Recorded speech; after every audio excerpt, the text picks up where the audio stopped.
네, 안녕하세요. 서경대학교 1학기 피아노 교수법 수강생 여러분. 잘 지내고 계신지요? 오늘도 수업을 진행해 보도록 하겠습니다. 자, 오늘은 어떤 내용을 할 거냐 하면은요, 취하가동, 즉, 초등생, 그 다음에 중고등, 그 다음에 성인, 이렇게 굵직하게 연령별로 나눠볼 수 있는데요. 언뜻 여러분이 생각만 해보셔도 다를 것 같다라는 생각 들지 않으세요? 네. 유치부 아이들이 다르고 초등학교도 확연히 1, 2, 3학년 아이들과 이제 초등 고학년 아이들이 달라지고, 그다음에 이제 중고등부는 이제 초등학교 아이들 대하듯이 하면 당연히 안 될 정도로 아이들이 확 커져 있고, 성인 여러분들이 딱, 예, 성인, 그다음에 뭐 저도 성인이고, 그죠? 그다음에 어, 장년층, 노년층까지도 우리가 성인 교육의 대상이라고 봅니다. 자, 언뜻 생각을 해봤을 때 어떠한 다른 점이 있으실 것 같을까요? 여러분들은 어떤 연령대를 대상으로 티칭 경험이 있으신지요? 참 너무나 궁금하네요. 가장 많이 우리가 피아노 교사로서 접할 수 있는, 대할 수 있는 그 교육의 대상은 바로 유치부 중에 조금 고 나이, 그러니까 6세 아니면 7세, 예, 많고, 그 다음에 초등부 저학년, 고 연령대가 가장 많을 거예요. 그 다음에 아시다시피 이제 초등도 이제 고학년으로 가면서 슬슬 이제 끊기기 시작합니다. 이제 공부가 더 해야 될 게 많아지고, 놀이와 학습이 병행됐던 초등학교 저학년보다 이제 정말로 공부, 학습 위주의 학교 생활과 공부의 그런 내용, 방법 이런 것들로 이제 그 학습의 형태가 이제 전환이 되면서 좀 더 심각한 공부를 아이들이 이제 해야만 하고 하게 되면서 이제 소위 이른바 예체능 교육은 이제 뒷전으로 밀리게 되는 게 현실이죠. 그래서 초등학교 고학년 때 아이들이 이제 많이 이탈을 하게 되고요. 중고등학교 때 남아있을 경우는 정말 많이 드물고, 그 다음에 이제 성인 시장이 이제 또 새롭게 한 10여 년 전서부터 이제 새롭게 떠오르는 우리 음악 교육계의 블루오션, 블루칩이라고 할 수 있습니다. 그래서 그런 연령대별 그런 특징, 대상의 특징을 우리가 알아야 잘 그들을 이해하고, 네, 그들이 원하는 그런 교육을 그들의 눈높이에 맞춰서 맞춤형 교육을 우리가 할 수 있는 그러한 좋은 피아노 선생님, 음악 선생님이 될 수 있겠죠.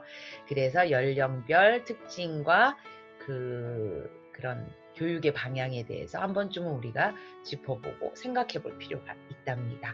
오늘은 초등학교 저학년서부터 성인에 이르기까지의 그런 특징을 살펴보려고 해요.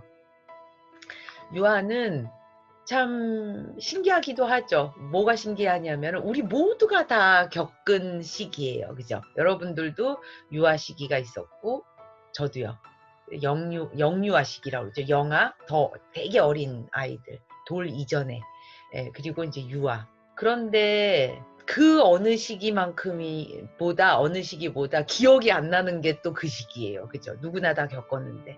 왜냐하면 이제 우리의 기억력이 한계가 있기 때문에 어느 정도 인지 능력이 생기고, 그럴 때쯤서부터 드문드문 기억이 이제 그 잔상들이 남아있기 때문에 정말 기억이 정말 조금 남아있는 게 바로 영유아기고, 그래서 우리가 이해하기 힘든, 그러니까 저 같은 경우나 이제 다른 장년층은 이제 아이를 키우니까 제 아이, 또 그 아이의 주변의 그런 친구들, 제 2의 경험을 통해 영유아기에 대해서 여러분들보다, 그러니까 미혼보다 다시금 이제 조금 더 그 나이대에 대한 그런 이해도가 조금 더 다시 생기기 시작하는데요. 유은석 선생님이 지으신 책이고요.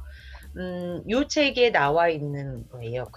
우리가 교재로 선택한 그 책에는 그 안타깝게도 이 연령별 그런 특징이 없어요. 네, 없어서 여기서 제가 가져와 봤어요. 이거 같이 보도록 할게요. 초등학교 저학년 만 7세에서 9세, 그러니까 초등학교 1학년에서 3학년까지라고 생각하시면 돼요. 자, 여러분들 주변에 가족 중에 뭐 조카 있으실까요?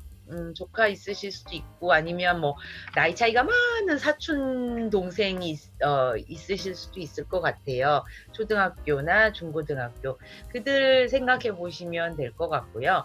그리고 우리 기억에 이제 초등학교 저학년 때부터는 조금 많이 남아 있으니까 기억을 되짚어 보셔도 좋을 것 같습니다.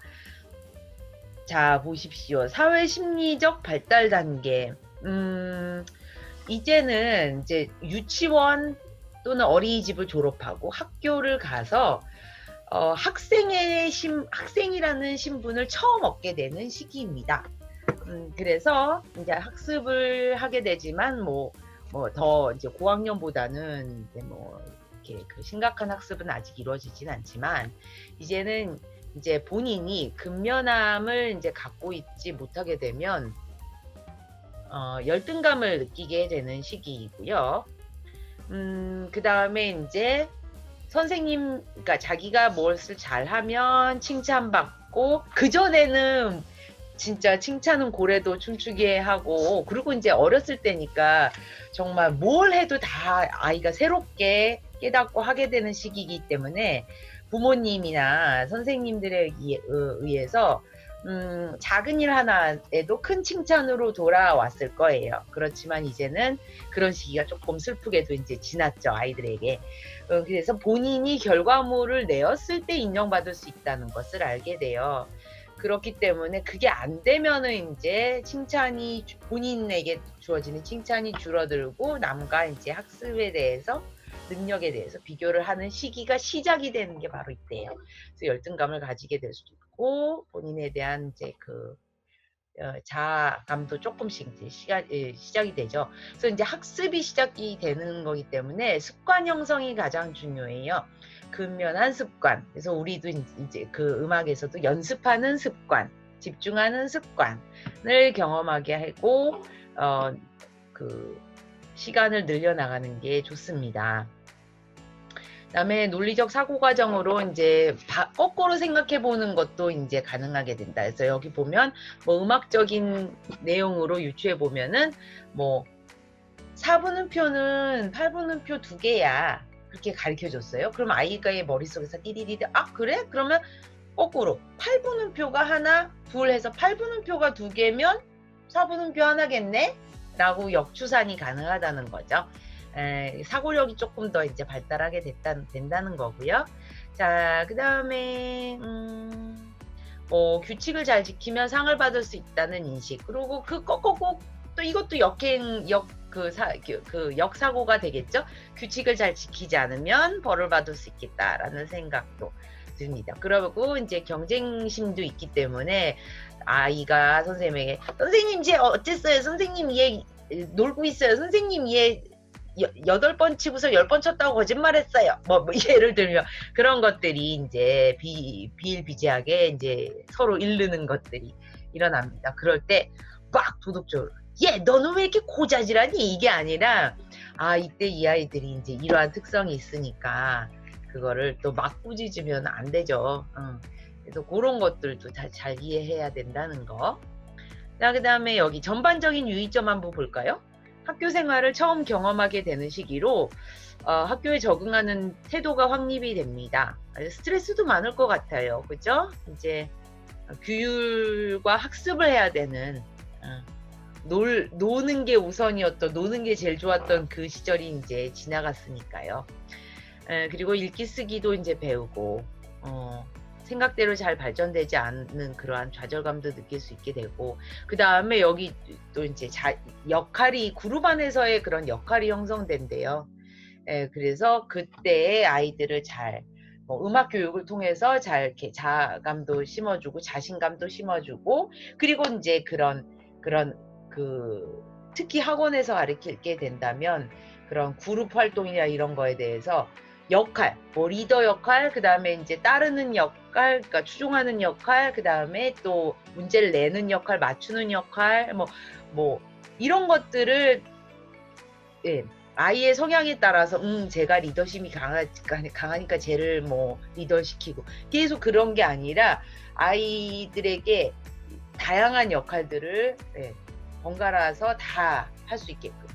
그래서 아이가 그런 자신의 역할이 사회 속에서 그런 교육의 그런 그룹 안에서 뭐 또 반 안에서 자발적인 또 그러한 자신감 넘치는 아이가 될 수 있도록 그런 게 잘 지켜져야 되는 또 만들어져야 되는 그러한 아주 중요한 시기라는 거. 자 봅시다.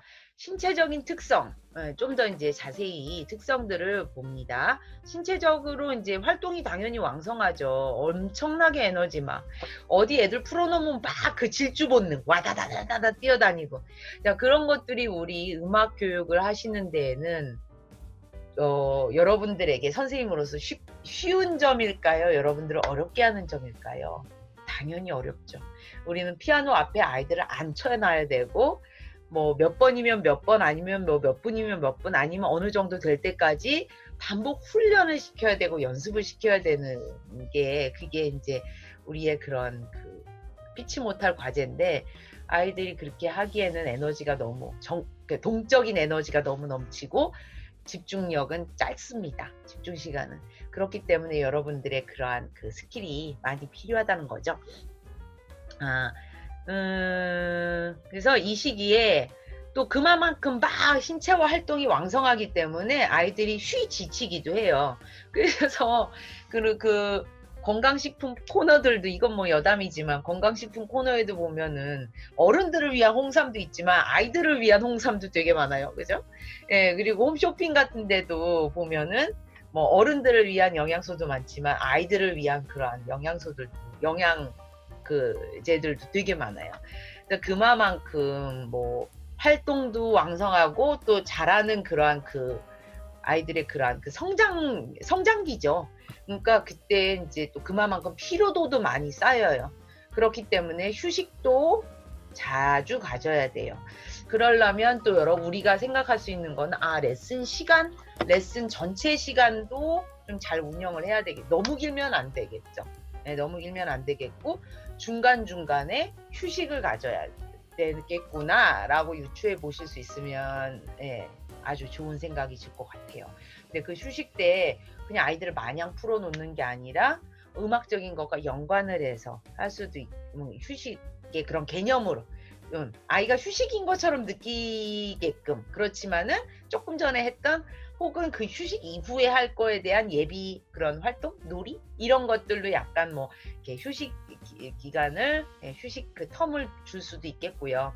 아니면 아이와 선생님 조금 이따 나올 테지만 이때는 선생님의 그런 역할이 너무너무 크고 아이들이 선생님을 되게 좋아해요. 음악 선생님뿐만 아니라 선생님이라는 그 존재를 되게 좋아하고 닮고 싶어하는, 따르고 싶어하는, 친해지고 싶어하는 그런 거거든요. 그래서 그 휴식 때 그러한 아이와 선생님 간의 그런 그 본딩 역할, 그런 좀 더 친해질 수 있는 그런 시간을 갖는 대화 시간으로 가져도 좋고, 뭐 그러한 여러 가지의 그런 고민들이 있으셔야 될 것 같습니다. 그다음에 작은 글씨나 미세한 물체를 보기가 아직 쉽지 않죠. 그래서 보면 그런 아이들 초급 교재 시리즈 중에도 1급, 2급은 글씨가 뭐 이만해요. 그죠? 이만해요.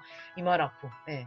그래서 그런 것들도 아직 작은 글씨의 애들이 보는데 어려워하고 집중도가 그만큼 높지가 않고, 그래서 글씨가 이렇게 크고 그림도 많고 그렇다는 거죠. 자, 그다음에 아직 뼈의 성장 진행 중, 신체 성장 진행 중. 그렇기 때문에 아직 그런 많은 힘을 요구하는 곡은 피하는 게 좋다. 그렇지만 뭐 피하고 말고를 떠나서 이런 곡은 아직은 아이들이 못 치는 경우가 대부분이죠. 정말 애들이 막 되게 뛰어나가지고 뭐 어릴 적서부터 뭐 남과 다른 그러한 진행 상황을 보이지 않는 이상, 그죠? 자, 그다음에 사회적 특성. 사회적 관계에서 취향이 생겨요. 좋아하는 친구, 싫어하는 친구, 좋아하는 선생님, 싫어하는 선생님, 좋아하는 뭐 과목, 싫어하는 과목, 음악 중에서도 좋아하는 분위기의 음악, 싫어하는 취향의 음악, 이런 거 다 생겨요.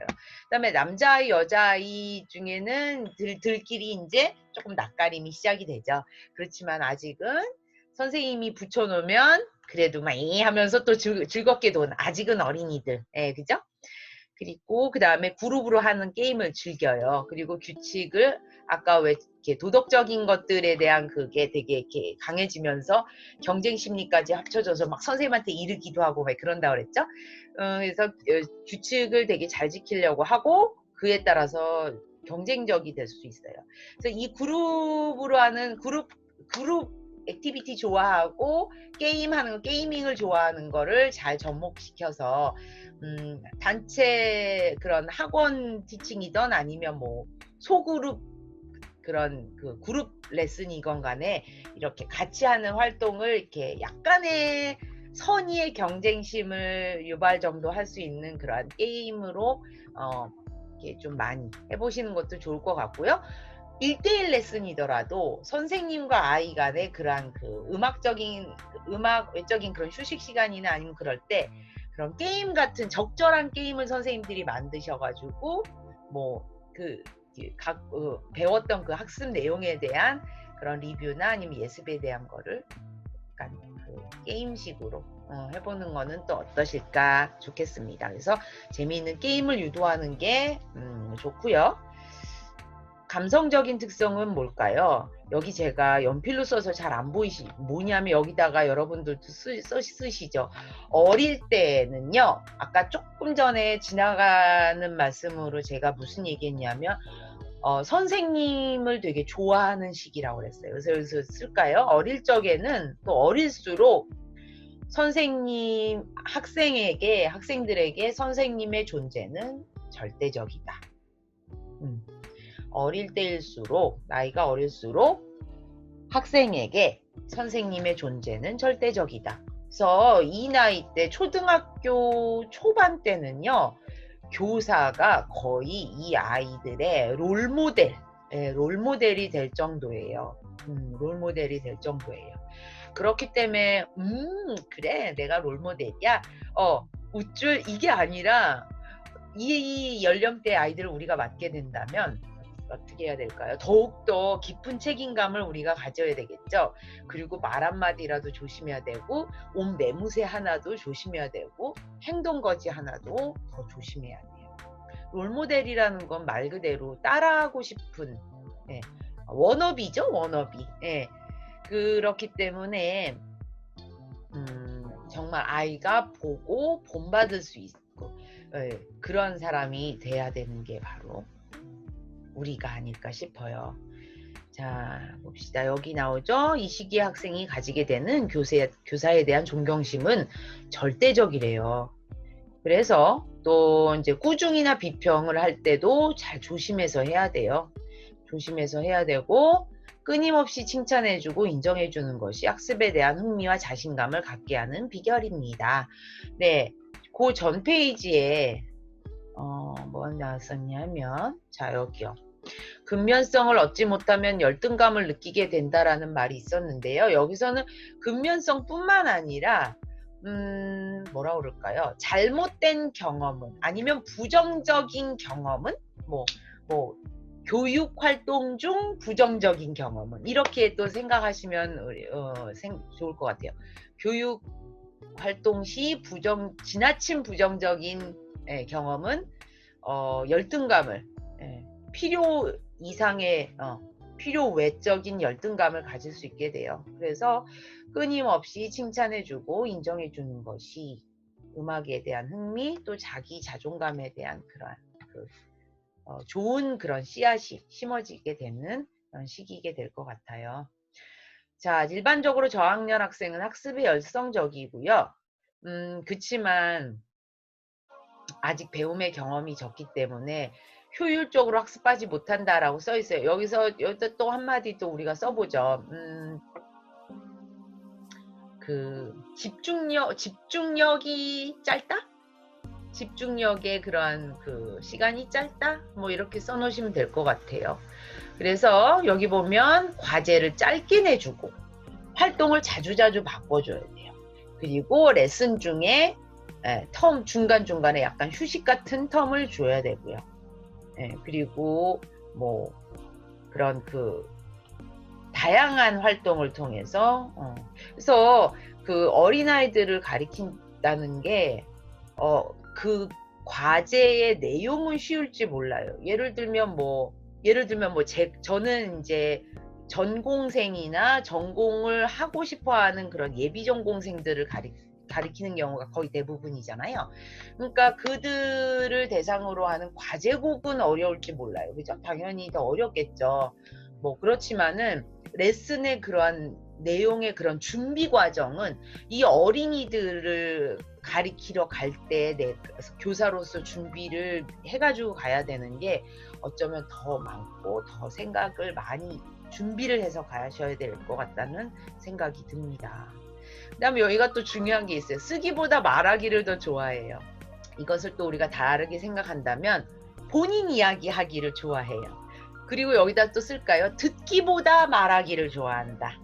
듣기보다 말하기를 좋아해요. 그래서 레슨 해보시면은 경험이 있으시면 기억하실 거고 앞으로 경험을 하실 거면 나중에 아마 맞다 그때 우리 조선수 선생님이 하셨었는데 얘 진짜 이러네 그랬던 게 막 하다 봐 선생님 근데요 그래 알았어 그래 이제 하자 네 선생님 근데요 진짜 많아요 그죠 그게 바로 불쑥불쑥 자기 얘기를 하고 싶어 하고 그리고 이제 아직도 이제 자기가 이제 약간 자기 중심형 자기가 관심 있어 하는 건 선생님도 관심 있어 할 거다. 내가 중요한 건 선생님한테도 중요할 수 있다. 빨리 말해드려야지.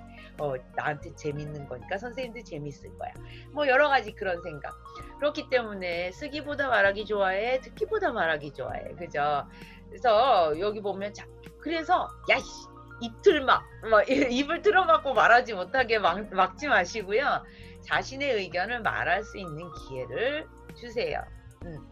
야 빨리 엄마 너 문 밖에서 듣고 계신데 빨리 피아노 쳐 우리 피아노 소리 내야 돼가 아니라 짤막짤막한 왜 휴식을 자주 가지면 좋다고 했으니까 그러한 짤막짤막한 텀 사이에 선생님과의 그런 유대관계 선생님이란 존재가 이 아이들에게 너무나 중요한 롤모델적인 존재라고 했으니까 뭐 그런 시간에 아이가 말할 수 있도록 해주시고 그러면서도 선생님이 적절하게 근데 하면서 자연스럽게 뭐 선생님이 이야기도 해주시고 아니면 선생님 아이가 얘기한 거를 이제 적절히 잘 정리하시고 다시 공부로 연습으로 과제로 돌아오는 잘 유도하시고 말하는 것뿐만 아니라 이제 남의 말 여기서는 이제 선생님의 말이겠죠. 그것도 이제 경청하게끔 생활 습관, 학습 습관 뭐 이런 것들을 지도해 주시는 게 중요해요. 정말 할 일이 많죠. 그죠? 자, 서열화 능력도 형성된대요. 네. 그다음에 음악적인 특성은 악보 읽기가 유치원 아이들보다 훨씬 뭐 당연하죠. 그죠? 그다음에 이제 음악적인 보존, 그러니까 들으면 기억하고 뭐 리듬에 대한 그런 인지 능력 이런 것들이 현저하게 이제 개발이 돼요. 이 시기의 아동은 청감각이 일생 중 정점을 이룬대요. 8세, 9세까지 청감각이 쫙 올라요. 그 다음에 그 이후로는 이제 거의 성장을 멈춰요. 그게 뭐죠, 그러면? 그 7, 8세, 8, 9세 그 이전까지 이 귀로 많이 음악을 접하게끔, 많이 들을 수 있게끔, 다양한 시대에 다양한 스타일의 음악을 들을 수 있는 시간이 레슨 시간에 충분히 포함되어야 한다. 네, 그렇죠. 그래서 청감각을 자극할 수 있는 놀이, 악보를 읽고 쓰기, 그걸 또 들어보기, 창의적인 그러한 청감각 활동을 할 수 있는 그러한 능력. 그래서 이렇듯 여기 또 이제 중요해요. 8, 9세의 일생의 음악적 능력이 좌우된대요. 그래서 이 소리는 무슨 말인가 하면 8세, 9세까지 얼마나 음악적인 경험에 많이 노출되었느냐에 따라서 8, 9세 이후 그 아이의 평생에 갖고 갈 그런 음악적인 소양, 음악적인 경험, 음악적인 그런 뭐 흥미, 또 음악적인 발전 그런 가능성 있는 음악적인 그런 네. 이제 끊겼죠. 네, 다시 봅시다. 8, 9세 때 음악 그때까지 이제 그 이룩이 된 그 확립이 된 음악적인 그 능력이 이제 평생을 가게 된다는 얘기죠. 그래서 부모로서 또 선생님으로서도 아이가 8, 9세 그 전까지 다양한 음악적 경험을 하게 해주고 다양한 또 그런 즐거운 음악은 즐거운 것이다 라고 하는 것들이 이루어질 수 있도록 확립이 될 수 있도록 경험이 쌓일 수 있도록. 그래서 어떻게 보면 왜 저는 참 그런 고민이 많아요. 사람들이 클래식은 어렵다라고 생각하는. 그래서 그거에 대해서 왜 그럴까? 왜 클래식이 우리한테는 어려울 수 있어요. 우리는 클래식을 전공하는 사람이고 그걸 우리가 잘해야 되는 사람들이기 때문에 우리는 클래식을 어려워해야 하는 게 어떻게 보면 솔직히 맞아요. 그렇죠? 근데 좀 더 대중들에게 음악을 접하는 또 음악을 사랑하는 음악을 사랑할 수 있는 그런 많은 대중에게 그들이 뭐 대중음악 들으면서 어렵다라고 물론 뭐 난해한 뭐 얼터너티브 뭐 락 뭐 헤비메탈 이런 거 좋아하지 않는 사람 혹은 그거를 많이 들어보지 않는 사람은 어려워할 수도 있고 어쨌든 그러한 다른 장르보다는 유독 클래식이라는 거에 대해서 우리가 어렵다라고들 많이 생각을 하죠. 그래서 제가 그거를 고민을 되게 많이 해봤어요. 왜 사람들이 클래식을 유독 어렵다고 할까 했을 때 이거랑 되게 연관이 좀 있다라는 생각이 들어요. 뭐냐면 어렸을 때 그러니까 클래식 음악을 너무 어렵게 접한 거예요. 그러면 어렸을 때 다시 되짚어보면 어렸을 때 클래식 음악이란 것을 경험할 만한 데가 무엇이었을까? 피아노 레슨이죠. 어렸을 때 딴 악기는 몰라도 피아노는 다 배우니까. 그래서 그러면은 결국은 음악 교육 남을 탓할 왜 어려워요? 왜 클래식 싫어해요? 뭐 그러면서 클래식을 좋아라 하지 않는 그들을 우리가 탓하고 왜 클래식은 수요가 없을까라고 우리가 생각하기 전에 어쩌면 음악 교육을 조금 더 뜯어 고쳐야 되지 않을까. 나라도 이제 음악 교사로서 피아노 교사로서 내가 이제 맡게 되는 아이들에게는 적어도 이제는 그러한 교육이 아니라 음악은 즐거운 것, 클래식은 재미있는 것, 더 알고 싶은 것, 들었을 때 즐거운 것, 신나는 것 이러한 경험을 해줘야 그들의 평생의 클래식이 또 음악이 즐거운 것으로 남지 않을까. 계속해서 삶 속에 가까이 두고 싶은 것이 되지 않을까 라는 생각에 이르러 봅니다. 자, 그래서 여러분들의 그런 그 역할이 정말 갈수록 커지고 있죠. 저의 말씀을 듣다 보면 책임감을 느끼시길 바래요.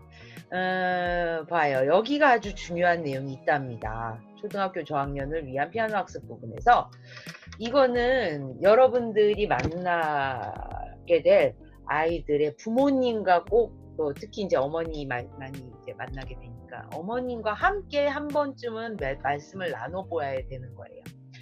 왜냐면은 뭐냐면 진도 나가는 게 너무 우리 한국 교육에서 피아노 교육에서 급급하다라는 얘기예요. 근데 그거는 여기서 굳이 잘못을 따지자면 선생님의 잘못보다는 부모님의 그런 잘못된 기대치에 대한 그 역효과가 아닐까라는 생각을 해요.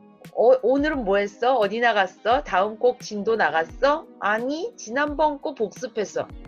야, 너 연습 똑바로 안 했어? 안 그러면 왜 또 선생님이 똑같은 거 또 하래?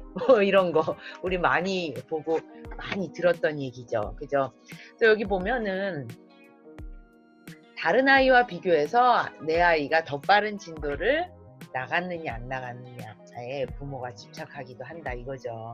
그래서 그런 게 교사의 레슨 방식에 영향을 주게 되죠, 당연히. 그래서 조금 더 연습시켜서 조금 더 아이가 조금 더 완성했으면 좋겠는데 하는데 어머니 눈치 보여서 또 새로운 거 해주고 그래서 그 선생님이 이제 진도 나가게 급급하게 돼요. 그렇지만 그러지 말자 이거죠. 그래서 그런 얘기를 부모님과 이제 그 이야기를 나누거나 아니면 뭐 서면으로 뭐 다양한 방법으로 소통을 하실 때 이런 아니면 그 부모님을 처음 만나서 아이에 대한 그런 첫 그런 카운셀링을 할 때라든지 그런 때에 부모님과 이렇게 본인의 레슨에 선생님으로서의 그런 자기 자신의 레슨을 이렇게 일구어 나가는 그러한 약간 방향성 그러한 것들을 말씀드릴 필요가 있죠. 이 시기에는 기초적인 음악 개념을 배우는 때고 그때 배우는 테크닉이나 기초 음악 개념이 정말 필요한 기반이 되기 때문에 잘못 배우면 앞으로 바로잡아 나가기 힘들고 어느 레벨 이상 나가기가 힘들어요. 예, 꾸역꾸역은 나가요. 어느 순간까지는. 근데 그 이상 나가기에는 이제 한계가 있는 거죠. 그래서 한 개념씩 천천히 가르쳐도 결코 늦지 않으니까 하나라도 차근차근히 확실히 지도하고 그래서 아이가 계속해서 어렵지 않다라는 것을 느끼면서 갈 수 있게끔 계속 어려움을 느끼면서 허덕허덕 아이도 진도를 이제 허덕거리면서 따라가게끔 하지 말자라는 거죠. 그리고 여기도 이제 이 나이 때 유아에서 아동으로 전환기이기 때문에 사회적 역할도 이제 주어지고 이제 집단, 새로운 학교에 대한 또 학생이라는 새로운 신분에 대한 적응기이기도 하고 또 그 학습에 대한 그런 수행 능력이 이제 뭐 그런 집중력과 이런 것들과 함께 인내심도 있어야 되고 이제 더 늘려야 되고 여러 가지 너무나 중요한 시기예요. 그래서 근면성도 발달할 수 있는 시기이고 근데 반대로 그런 것이 잘 안 되면 심각하게 그러한 열등감이 생기게 되죠. 그래서 피아노 교육을 통해서 긍정적인 자아감도 얻을 수 있고 그런 칭찬의 경험, 여러 가지 그런 성취의 경험을 통해서 아이가 잘 바르게 커나갈 수 있는 그러한 좋은 시간이 될 수 있어요. 음악 교육이. 자, 초등학교 고학년은 우선 넘어가고요. 이따 다시 얘기 나눌게요. 그다음에 다음 거 뭐냐? 중고등학교 갑니다. 중고등학생들. 자, 봅시다. 사회에서 필요한 지위, 기능을 얻는 그러한 이제 예비 성인으로서의 준비 단계죠. 너무나 중요하죠. 그리고 사춘기 질풍노도의 시기이기도 합니다. 자, 역할의 혼동이 생기기도 해요. 이제 커나가면서 그러니까 초등생의 그러한 되게 아직 의존적인 부모 의존적인 뭐 교사 의존적인 그러한 생활에서 이제 그러한 지위 역할에서 벗어나서 좀 더 독립심이 요구되지만 그래도 아직 부모님과 그런 교사의 영향 아래에 있는 그런 아직은 학생이고 그런 여러 가지의 그런 양분된 거에 대해서 그러한 역할에 대해서 상태에 대한 그러한 두 가지 사이 간의 그런 괴리감도 있을 수 있고요. 아주 어려운 시기죠. 스트레스도 많은 시기고요. 자, 쭉 읽어보시고요. 그 다음에 그치만 이제 아이가 머리가 크게 되면서 사고의 유연성도 초등생보다는 생겨요. 그래서 예를 들면 뭐 약간 쉽게 말하면 유들이가 있어지는 거죠. 그죠? 그리고 음악적인 그런 비판 분석 능력이 가능해져요. 머리가 좀 더 이제 그러한 사고 능력이 발달하고, 그죠? 그 다음에 여기서 보면은 더 이상 선생님이 롤모델? 아니죠. 이제는 기존 성인들이 이 아이들에게 중요하지 않아요. 이 정서적으로. 누가 중요해요? 또래. 예. 친구들 사이에서 워너비 프렌드가 생기고 그 다음에 이렇게 따르고 싶어하는 존재가 선생님이나 부모보다는 잘 나가는 친구 아니면 쿨해 보이는 그런 친구 리더의 그런 역할을 하고 있는 그런 친구 이런 또래 집단 또래 친구들이 더 중요하게 되죠. 여기서 보면 또래와 자신을 동질화하려는 욕구가 그리고 집단에 대한 소속감 그래서 반대되는 경험 그런 쉽게 말하면 왕따를 당한다든지 이랬을 때 너무나 힘들어지죠. 왜냐하면 그런 소속된 그런 집단 안에서의 그런 자아가 너무나 중요한데 그거에 대해서 배제되고 이렇게 강퇴당하고 이런 거니까 그래서 아이들이 극단적인 선택에까지 가게 되고 심리적으로 힘들어져서 그렇기도 해요. 참 가슴 아픈 일이죠. 그럴 때 이제 우리 음악적인 그런 경험이나 그런 막 입시 스트레스나 그런 공부 스트레스에서 잠깐 벗어날 수 있고 스트레스를 해소할 수 있는 게 그 음악 그런 활동이고 그럴 수 있어요. 그렇게 돼야 되고 그래서 뭐 운 좋은 아이들은 그런 것들이 얼마나 중요한지를 깨닫고 계속 조금씩이라도 그런 기회를 제공해 주려고 하는 꼭 전공생이 아니더라도 그런 부모님 밑에 하에 있는 아이들은 뭐 좀 계속해서 이 스트레스를 오히려 해소하는 시간으로 어렸을 때는 피아노 배우면서 막 이제 새로운 걸 계속 배워나가면서 스트레스 아닌 스트레스를 받을 수 있었다 하면 이제 중고등학교 때 취미로 하는 아이들은 오히려 그거를 분출할 수 있는 시간으로 레슨을 가져가기도 해요. 그래서 그럴 레슨을 이렇게 한다면 그런 선생님이 되셔야 되겠고요.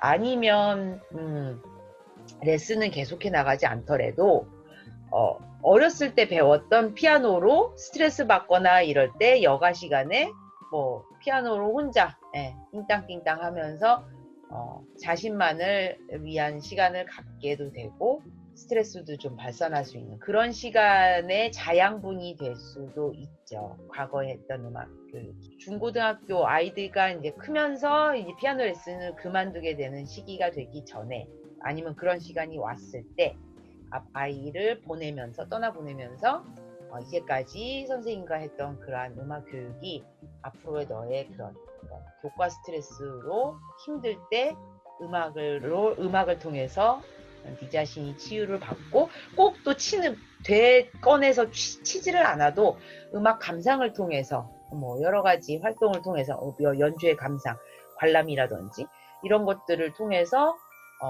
음악 안에서 좀 인생을 좀 즐기고 자아를 건강하게 성립시켜 나갈 수 있다라는 그러한 가이드를 좀 제시해 주는 건 어떨까라는 생각이 들어요. 신체에 이제 급속한 성장이 일어나 쭉쭉 크죠, 아이들이. 그렇기 때문에 신체 안에서도 불균형이 일어날 수 있고 정서적인 것과 신체의 발전이 불균형이 이루어질 수도 있고 그래서 진짜 말 그대로 질풍노도의 시기라는 말이 딱 맞는 것 같아요. 또 연령대마다 또 성별 따라 특징도 많이 나눠지게 돼요. 이게 여기 나와요.